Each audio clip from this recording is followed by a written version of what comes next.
Ẹ káàárọ̀, ẹ káàsán, ẹ kú ìyálẹ̀ta. Mo kí gbogbo ọmọ Yorùbá káàkiri gbogbo àgbáńlá ayé. Gbogbo ọmọ Yorùbá tí ń bẹ ń gbèrí òkun àtọmọ Yorùbá tí ń bẹ ń gbèrí ọ̀sà, gbogbo wa mo kí o. Àdá ìrókò ọmọ bọ̀ alẹ́, ìdá ìrókò ọmọ bọ̀ alẹ́. Bálápá ń dẹ̀dẹ̀ bá rokun bọ́ bá rọ̀ṣà ilé ní fàbọ̀ sí o. Àní gbé sóko, àní gbé sájò, àjò òjò fún wa, àní jò sájò, àmín. Ẹ wá nǹkan fìdílé tàbí kẹ́ fìdílé nǹkan. Ẹ jẹ́ ká kọ́ra wa lẹ́kọ̀ọ́ sáyẹ́ǹsì Yorùbá. Orúkọ mi ni Lukumọ̀nà ọmọ Ayédáre, bàbá ọgbọ́n ọmọ ọ̀dọ̀ àgbà.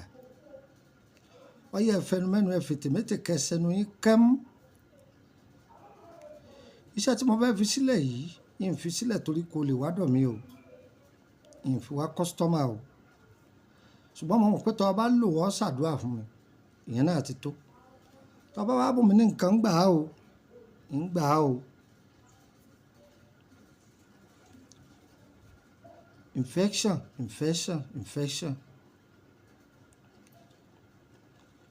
Àrùn ìgbàlódé,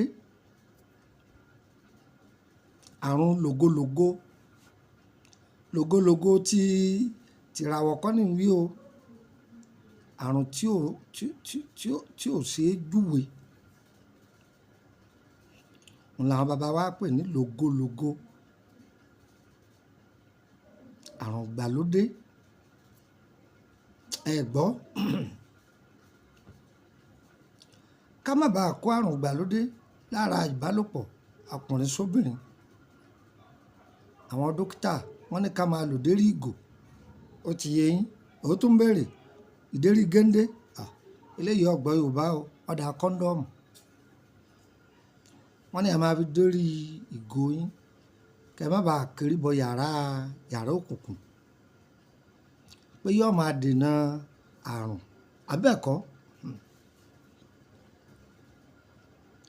Ọ̀pọ̀lọpọ̀ obìnrin ló ti wọlé ọkọ látọjọ́ tó ti pẹ́ kò fẹ́ra kù. Ó jẹ́ pé kò róyún ní, wọ́n ti sáré sọ́tùn sáré sósì. Eléyìí ọba ní anífẹ̀ẹ́sán, nítorí wọ́n bá wí anífẹ̀ẹ́sán. Ọ̀pọ̀lọpọ̀ ọkùnrin náà ara rẹ̀ ò ṣe gbémúgbémú. Tọ́ ìgbìyànjú wo làwọn bàbá wa tó jẹ́ Yorùbá wá ṣe sí? Ẹ tẹ́tí kẹ́ gbọ́ mi. Ẹ lọ wá ìrèké. Kí ni mo wí? Ìrèké.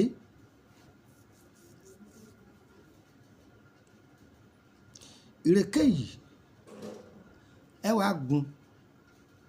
Ẹ gún pó. Ẹ gún nígùn tó jẹ́ pé ara ọ̀dẹ̀ ẹ kó sínú apẹ ìkòkò.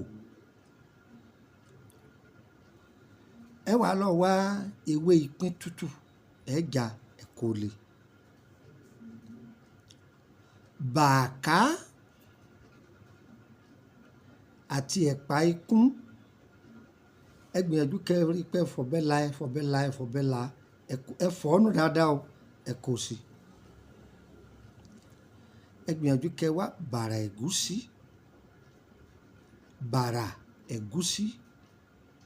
Ẹ la bàrà yìí, ẹ la ẹ̀gúsí inú rẹ̀, ẹ wọ̀ ọ́ dànù, ẹ kó sí.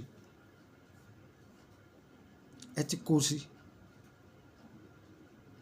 Egbò ìpẹ̀tà, ẹ fọ̀ ọ́nù dáadáa, ẹ gé pópó, ẹ dà á sí. Ẹ ti dà á sí. Ọyẹ́ ẹ bomi ògì sí. Omi ògì funfun. Omi kan. Ẹ fi káwọn bílálà díẹ̀ sí o. Káwọn bílálà. Káwọn tí máa ń tàbí gíláàsì yìí. Ẹ fi sí. Ọyẹ́ ẹ gbaná mọ́.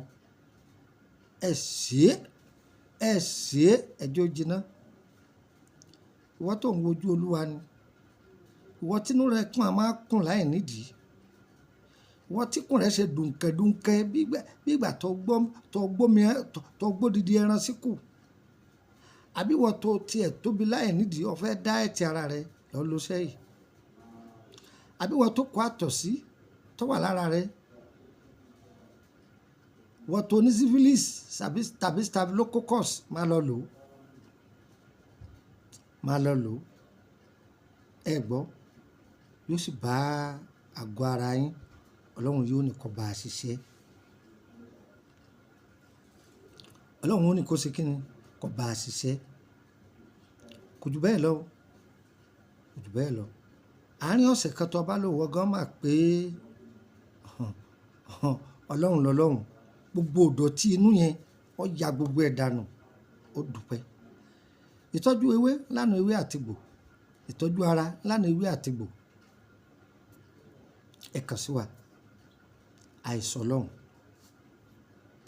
lọ́hùn onígbìyànjú ni wá àmọ́ kẹ́ ẹ kàn sí wa èyí tẹ́ ẹ bá bi wá tá a bá mọ̀ á sọ pé a mọ̀ èyí tẹ́ ẹ bá bi wá tó bá jọmọ́ tẹ́lẹ̀ èbó á sọ fún yín pé ọ̀dọ̀ ilé ìbò lélẹ́ ìjẹmọ́ gbogbo àrùn kọ́léwé lè wo ọ̀pọ̀lọpọ̀ ń bẹ tó jẹ́ pé àjọ wà fúnra wa ni